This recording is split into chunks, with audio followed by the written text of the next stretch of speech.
महा-डी-बी-टी scholarship 2025-26 तर विद्यार्थ्यांचे form भरायचे बाकी असेल तर लवकरात लवकर आपले फॉर्म भरा। आणि या व्हिडिओमध्ये आपण बघणार आहे की जेही विद्यार्थी रिन्यूअल आहे, जसे की सेकंड इयर असेल, कोणता विद्यार्थी थर्ड इयर असेल, कोणता विद्यार्थी फोर्थ इयरला असेल, तर रिन्यूअल फॉर्म कसे भरायचे आणि यामध्ये डिप्लोमाचा विद्यार्थी असो, ग्रॅज्युएशनचा विद्यार्थी असो की पोस्ट ग्रॅज्युएशनचा विद्यार्थी असो, या व्हिडिओमध्ये दाखवलेल्या प्रोसेसनी तुम्ही तुमचा फॉर्म फिलअप करू शकता। तर बघू शकता, सर्वात प्रथम तुम्हाला यावं लागेल महा-डी-बी-टीच्या साईडवर। महा-डी-बी-टीची जी साईड आहे ही तुम्हाला व्हिडिओच्या डिस्क्रिप्शनमध्ये दिलेली आहे। सर्वात प्रथम तुम्ही साईडवर या। साईडवर आल्यानंतर बघू शकता अशा प्रकारे तुम्हाला लॉग इन करण्यासाठी ID आणि पासवर्ड मागण्यात येणार। ID आणि पासवर्ड जर तुमच्याकडे नसेल आणि जर तुम्ही रजिस्ट्रेशन केलेलं नसेल तर तुम्ही नवीन रजिस्ट्रेशन करू शकता। आणि तुमचा फॉर्म रिन्यूअल आहे म्हणजे याचा अर्थ तुम्ही लास्ट इयरला फॉर्म भरलेला आहे, तर तुमच्याकडे ID आणि पासवर्ड आहे। तर तो ID पासवर्ड नसेल तर तुम्ही इथून रिसेटचं ऑप्शन आहे, युजर नेमसुद्धा इथून रिसेट करू शकता, पासवर्डसुद्धा तुम्ही रिसेट करू शकता। तर पासवर्ड आणि ID एकदा चेक करा आणि त्यानंतर ID टाका, पासवर्ड टाका, कॅप्चा इन्सर्ट करा आणि लॉग इनला क्लिक करा। म्हणजे तुमचं जेही आधार लिंक प्रोफाईल आहे त्यामध्ये तुम्ही इन्सर्ट होणार। लॉग इन केल्यानंतर अशा प्रकारे तुम्हाला अकॅडमिक इयर येणार। तर इथे तुम्हाला क्लिक करून 25 आणि 26ला क्लिक करावं लागेल आणि त्यानंतर सबमिटला क्लिक करावं लागेल। तर इथे तुम्हाला दोन ऑप्शन येणार, एक 24-25 आणि एक 25-26। तर सेकंड नंबरचं 25-26ला क्लिक करा आणि सबमिट करा। तर बघू शकता लॉग इन झाल्यानंतर तुमचे जे प्रोफाईल आहे हे तुमचे प्रोफाईल 0% तुम्हाला दिसणार आहे। तर सर्वात प्रथम संपूर्ण विद्यार्थ्यांना 100% जे प्रोफाईल आहे हे रेडी करून घ्यायचं आणि त्यानंतरच तुम्ही पोस्ट मॅट्रिक स्कॉलरशिपमधून तुम्हाला जी स्कीम पाहिजे आहे ती स्कीम तुम्ही अप्लाय करू शकता। तर आता सर्वात प्रथम तुम्हाला जे प्रोफाईल ऑप्शन आहे इथे क्लिक करायचं आणि त्यामध्ये दिलेल्या संपूर्ण ज्या स्टेप आहे ह्या 1 बाय 1 आपल्याला कंप्लीट करायच्या आहे। त्यानंतर बघू शकता तुम्हाला तुमची जी संपूर्ण इन्फॉर्मेशन आहे ही तुमच्या पेजवरती दिसून पडत असेल। यामध्ये तुम्हाला तुमचा मोबाईल नंबर, ईमेल ID संपूर्ण माहिती दिसत आहे। त्यानंतर बघू शकता तुम्हाला तुमचं रिलिजन चूज करायचं, जेही तुमचं रिलिजियस असेल, हिंदू, बुद्धिस्ट जेही असेल यामधून तुम्ही सिलेक्ट करा। इथून तुमची कास्ट सिलेक्ट करा, SC ST OBC जीही तुमची कास्ट असेल ती कास्ट तुम्हाला तुमच्या कास्ट सर्टिफिकेटनुसार सिलेक्ट करावी लागेल। इथे तुमची पोट जात, जसे की तुम्ही जर इथे SC सिलेक्ट केलं, इथे चांबार आहे, महार आहे, या प्रकारे सिलेक्ट करा। OBC वाले विद्यार्थी कुणबी, माडी या प्रकारे सिलेक्ट करतील। इथे कास्ट सर्टिफिकेट आहे का, यसला क्लिक करा। बारकोडला तुम्ही नो क्लिक केलं तरी चालेल। इथे कास्ट सर्टिफिकेट नंबर टाका, कोणत्या जिल्ह्यामधून तुम्हाला कास्ट सर्टिफिकेट मिळालेली आहे ते टाका। इथे तुमचे नाव इन्सर्ट करा। कास्ट सर्टिफिकेट कोणी दिलेली आहे, सब डिव्हिजनल ऑफिसर आहे, तहसीलदार आहे, हे तुमच्या कास्ट सर्टिफिकेटवर उपलब्ध आहे। त्यानंतर कास्ट सर्टिफिकेटची डेट इन्सर्ट करा की कोणत्या तारखेला तुम्ही कास्ट सर्टिफिकेट काढलेली आहे। तर अशा प्रकारे कास्ट सर्टिफिकेट बघा आणि त्यावरून संपूर्ण इन्फॉर्मेशन फिलअप करा। इथे PDF किंवा JPG मध्ये तुम्ही 256 KBच्या आतमध्ये फाईल अपलोड करायची आहे। फाईल अपलोड झाल्यानंतर इथून तुम्ही फाईल चेक करा की आपण टाकलेली फाईल व्यवस्थित आहे का आणि डॉक्युमेंट्स टाकताना डॉक्युमेंट्स हे क्लिअर असणं गरजेचं आहे। तर अशा प्रकारे तुम्ही कास्टची इन्फॉर्मेशन फिलअप करून घ्या। त्यानंतर तुम्हाला इन्सर्ट करायचे आहे तुमचे इन्कम। तर तुम्ही जेही फॅमिली इन्कम सर्टिफिकेट काढलेलं आहे त्यावरती किती इन्कम आहे एकदा चेक करा। त्यानंतर इथे इन्कम आहे का याला हो करा। त्यानंतर बारकोडला नो केलं तरी चालेल। इथे इन्कम सर्टिफिकेट नंबर इन्सर्ट करा, कोणी दिलेला इन्कम सर्टिफिकेट ते इन्सर्ट करा, तहसीलदार आहे, एक्झिक्युटिव्ह आहे, या प्रकारे तुमच्या इन्कम सर्टिफिकेटवर संपूर्ण माहिती दिलेली आहे। इथे इन्कम सर्टिफिकेट PDF किंवा JPG मध्ये तुम्ही अपलोड करा। इन्कम सर्टिफिकेट कोणत्या तारखेला काढलेला आहे ही तारीखसुद्धा तुम्ही तुमच्या इन्कम सर्टिफिकेटवर चेक करा आणि अशा प्रकारे तुम्ही इन्कम सर्टिफिकेटची इन्फॉर्मेशन फिलअप करा। त्यानंतर टाकायचं आहे तुम्हाला डोमेसाईल सर्टिफिकेट। आता भरपूर सारे असे विद्यार्थी आहे की ज्यांना caste certificate number, domicile certificate number, income certificate number कोणता असते हे माहिती नाही आहे। तर या व्हिडिओच्या डिस्क्रिप्शनमध्ये डॉक्युमेंट्स नंबर कसे शोधायचे या संदर्भात एक व्हिडिओ दिलेला आहे, तो व्हिडिओ बघा, तुमचे संपूर्ण जे डाऊट्स आहे हे क्लिअर होणार। डोमेसाईलला यस क्लिक करा, इथे सुद्धा यस क्लिक करा। इथे डोमेसाईल कोणाचे आहे तुमचे असेल तर सेल्फ करा किंवा इथे फादरचे किंवा ब्रदरचे तुम्ही ॲड करू शकता। डोमेसाईल नंबर टाका, तुमचे नाव टाका, अप्लिकंट नेम, तहसीलदारने दिले आहे तुम्हाला की सब डिव्हिजनल ऑफिसरने दिलेला आहे, इथे चेक करून टाका। त्यानंतर डोमेसाईल सर्टिफिकेट इथे इन्सर्ट करा, इथे डेट टाका कोणत्या तारखेला मिळालेला आहे आणि डोमेसाईल सर्टिफिकेटसुद्धा इथे अपलोड करा 256 KBच्या आत। त्यानंतर बघू शकता इथे तुम्हाला आधार कार्डबद्दल एक विचारण्यात आलेलं तर इथे तुम्ही नो क्लिक करा. इथे तुमचे बँक अकाउंट नंबर टाका, IFSC कोड टाका, ब्रँच ॲटोमॅटिक येऊन जाणार आणि त्यानंतर सेव्ह करा. सेव्ह करायच्या अगोदर संपूर्ण information caste, domicile, income certificate, तुमचे नाव, मोबाईल नंबर, ईमेल ID प्रॉपररित्या संपूर्ण माहिती चेक करा आणि त्यानंतरच तुम्ही सेव्ह करा, जेणेकरून तुमच्या फॉर्ममध्ये कुठेही चूक व्हायला नको. जर संपूर्ण इन्फॉर्मेशन ओके असेल तर सेव्ह करा. त्यानंतर आपल्याला करायची आहे नेक्स्ट स्टेप. त्यानंतर तुमच्या आधार कार्डनुसार इथे तुमचा ॲड्रेस आलेला आहे. जर हाच ॲड्रेस तुम्हाला खालीसुद्धा पाहिजे असेल तर इथे चेकबॉक्सला क्लिक करा. हा ॲड्रेस ॲटोमॅटिकली इथे येऊन जाणार. किंवा जर तुम्हाला दुसरा ॲड्रेस इन्सर्ट करायचा असेल तर तुम्ही खालच्यामध्ये करस्पॉन्डमध्ये दुसरा ॲड्रेस इन्सर्ट करू शकता. अशा प्रकारे ॲड्रेस फिलअप करा आणि त्यानंतर सेव्हला क्लिक करा. त्यानंतर तुम्हाला पॅरेंट्स इन्फॉर्मेशन विचारण्यात येणार. यामध्ये तुम्हाला स्टार्टिंगला तुमच्या वडिलांचे नाव टाकायचे आहे, सेकंडमध्ये तुमच्या आईचे नाव टाकायचे, ऑक्युपेशनमध्ये वडील काय करतात, गव्हर्नमेंट सर्वंट आहे, ॲग्रिकल्चर आहे म्हणजे शेतकरी आहे, लेबर आहे, या प्रकारे तुम्हाला त्यामध्ये तुमचे वडील काय करतात हे तुम्हाला फिलअप करायचं आहे. त्यानंतर आई काय करते, तर हाऊसवाईफ असेल तर तिथे हाऊसवाईफचा सुद्धा ऑप्शन दिलेला आहे. जर तुमचे वडील गव्हर्नमेंट सर्वंट असेल, सर्व्हिस करत असेल तर तुम्ही सॅलरीडला येस क्लिक करा. जर तुमचे वडील शेतकरी असेल, लेबर असेल, बिझनेस करत असेल तर सॅलरीडला नो करा. आणि आई जर हाऊसवाईफ असेल तर तिथेसुद्धा तुम्ही नो क्लिक करा. अशा प्रकारे पॅरेंट्स इन्फॉर्मेशनमध्ये संपूर्ण माहिती फिलअप करा आणि त्यानंतर सेव्हला क्लिक करा. त्यानंतर फिल करायचं आहे तुम्हाला करंट क्वालिफिकेशन. तर फॉर्म आपला रिन्युअल आहे. रिन्युअल फॉर्ममध्ये विद्यार्थी सेकंड इयरला असू शकतो, थर्ड इयरला असू शकतो, फोर्थ इयरला सुद्धा असू शकतो. तर यामध्ये तुम्हाला जे ॲडमिशन इयर आहे हे व्यवस्थितरित्या क्लिक करावं लागेल की तुम्ही कोणत्या वर्षी ॲडमिशन घेतलेली आहे. जर एखाद्या विद्यार्थ्यांनी जर एखादा विद्यार्थी सेकंड इयरला असेल तर त्या विद्यार्थ्यांनी लास्ट इयरला म्हणजे 2024ला ॲडमिशन घेतलेली असेल तर तुम्ही admission year in current course इथे 2024 करणार. एखाद्या विद्यार्थ्यांनी थर्ड इयरला असेल सध्या तर त्या विद्यार्थ्यांनी 2023ला ॲडमिशन घेतलेली असेल फर्स्ट इयरला, म्हणजे आता तो विद्यार्थी थर्ड इयरला आहे. कारण 23ला फर्स्ट इयर, 24ला सेकंड इयर आणि आता 2025ला थर्ड इयर. अशा प्रकारे आपल्याला सिलेक्ट करायचं आहे. फोर्थ इयरचा विद्यार्थी 2022 ॲडमिशन इयर टाकेल कारण त्याने 2022ला ॲडमिशन घेतलेली असेल त्यानुसार. तर अशा प्रकारे तुम्ही स्टार्टिंगला ॲडमिशन इयर सिलेक्ट करणं अतिशय महत्त्वाचं आहे. कारण ॲडमिशन इयर जर तुमचे चुकले तर तुमचं करंट क्वालिफिकेशन लेवल संपूर्ण चुकू शकते. अशाच प्रकारे तुम्हाला यामधून सिलेक्ट करायचं आहे.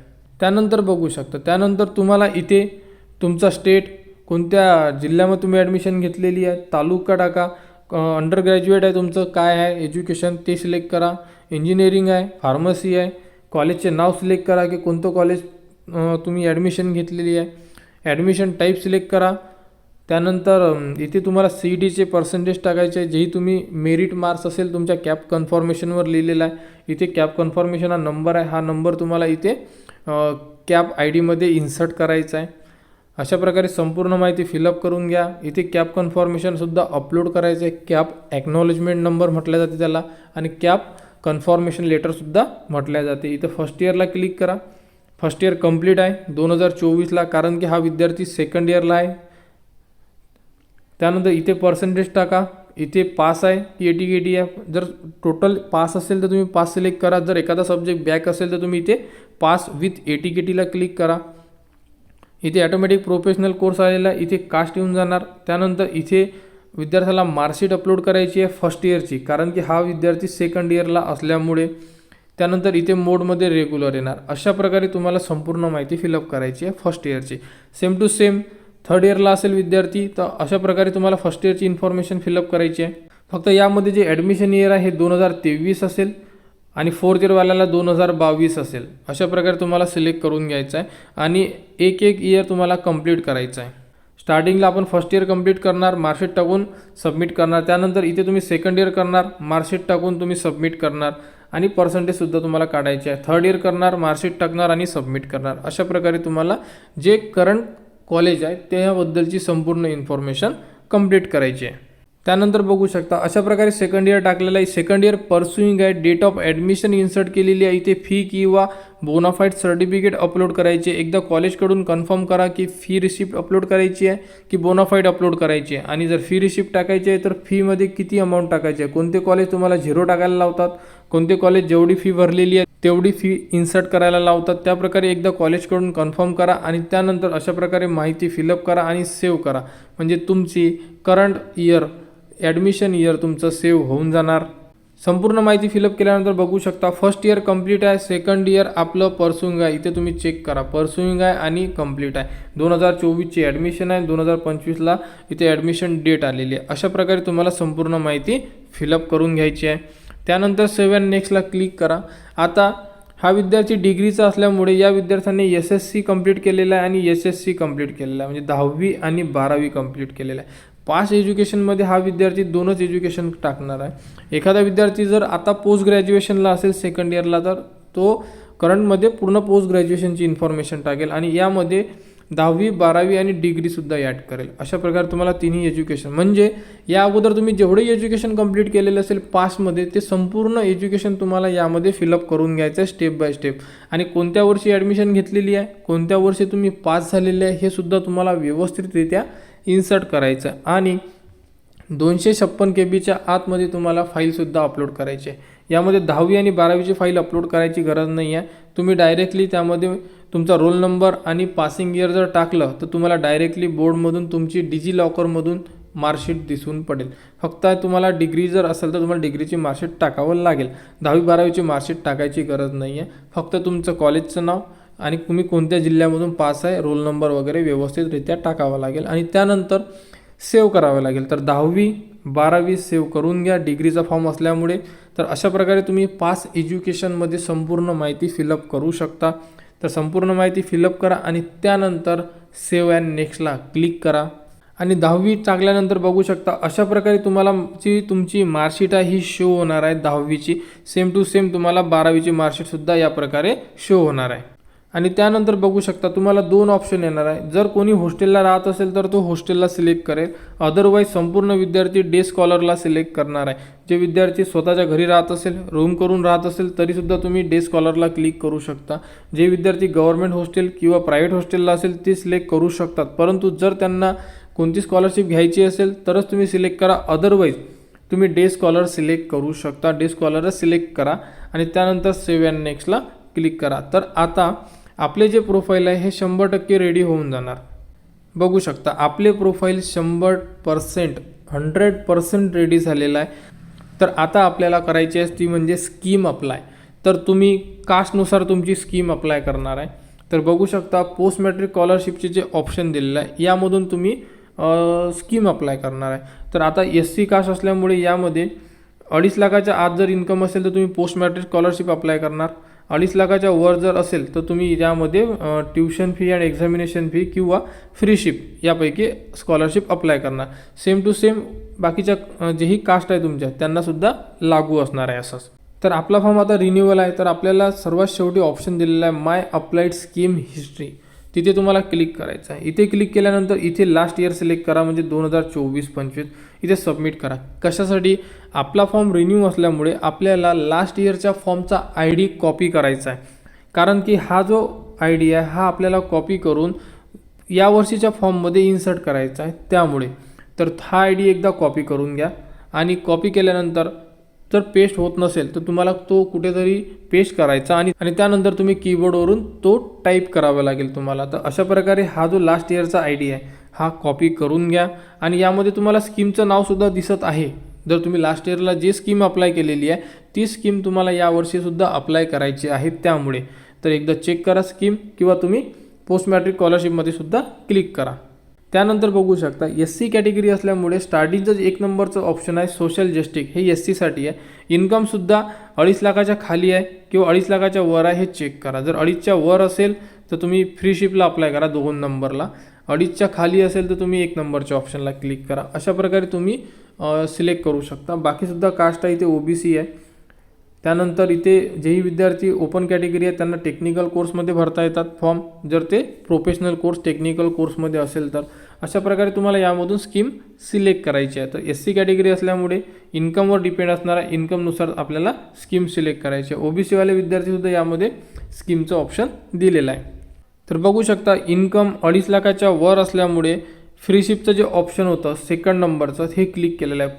Post matric tuition fee examination fee freeship अशा प्रकारे.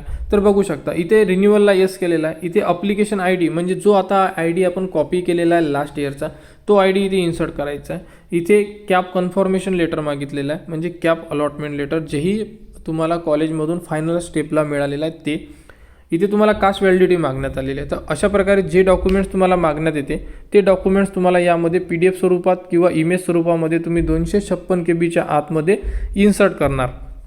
तर अशा प्रकारे संपूर्ण डॉक्युमेंट्स इन्सर्ट करा आणि त्यानंतर सेव्हला क्लिक करा. सेव्ह केल्यानंतर तुम्ही संपूर्ण तुमचा फॉर्म चेक करू शकता. यामध्ये दिलेली संपूर्ण इन्फॉर्मेशन तुम्ही संपूर्ण माहिती संपूर्ण डॉक्युमेंट्स चेक करू शकता. इथून व्ह्यू अपलोडेड डॉक्युमेंट्सला क्लिक करून तुम्ही बाकीसुद्धा डॉक्युमेंट चेक करू शकता. फॉर्म 1 नाही 2 नाही 3 वेळा चेक करा कारण की एकदा सबमिट केल्यानंतर फॉर्म आपण डायरेक्टली एडिटचं ऑप्शन होत नाही. आपल्याला जो फॉर्म आहे हा कॉलेजला सबमिट करावा लागतो आणि त्यानंतर तुम्ही इथून सबमिट करू शकता. तर सबमिट करायच्या अगोदर 1 ते 2 वेळा डॉक्युमेंटसुद्धा चेक करा. त्यानंतर फॉर्मसुद्धा एकदा चेक करा की कुठे काही मिस्टेक आहे का. जर मिस्टेक असेल तर तुम्ही आता बॅक जाऊन एडिट करू शकता त्यामुळे. तर अशा प्रकारे संपूर्ण विद्यार्थी फॉर्म रिन्यू करू शकतात. तर ज्यांचेही फॉर्म भरायचे बाकी असेल ज्यांचेही फॉर्म रिन्यू करायचे बाकी असेल त्यांनी लवकरात लवकर आपले फॉर्म रिन्यू करा कारण की लास्ट डेट ही जवळ आहे आणि तुमचा फॉर्म जेवढ्या लवकर भरला जाईल तेवढा फॉर्म तुमचा प्रोसेसला जाईल आणि तुमची जी स्कॉलरशिप आहे ही कॉलेजला जमा होणार. त्यामुळे कॉलेजसुद्धा तुम्हाला कोणत्याही प्रकारचा त्रास देणार नाही. तर अशा प्रकारे तुम्ही तुमचा फॉर्म भरू शकता. तर लवकरात लवकर आपले स्कॉलरशिपचे फॉर्म रिन्यू करा. कोणाला कुठेही अडचण असेल तुम्ही कमेंट्स करा. कमेंट्सवर तुम्हाला संपूर्ण माहिती दिली जाणार आणि MHA-DBT स्कॉलरशिपबद्दल जीही अडचण असते जेही एरर येतात कोणतीही अपडेट आली तर ती तुम्हाला आपल्या चॅनलवर देण्यात येते. त्यासाठी आपल्या चॅनलच्या कनेक्टमध्ये राहा. चॅनलला सबस्क्राईब करा व हा व्हिडिओ इतरांपर्यंत शेअर करा.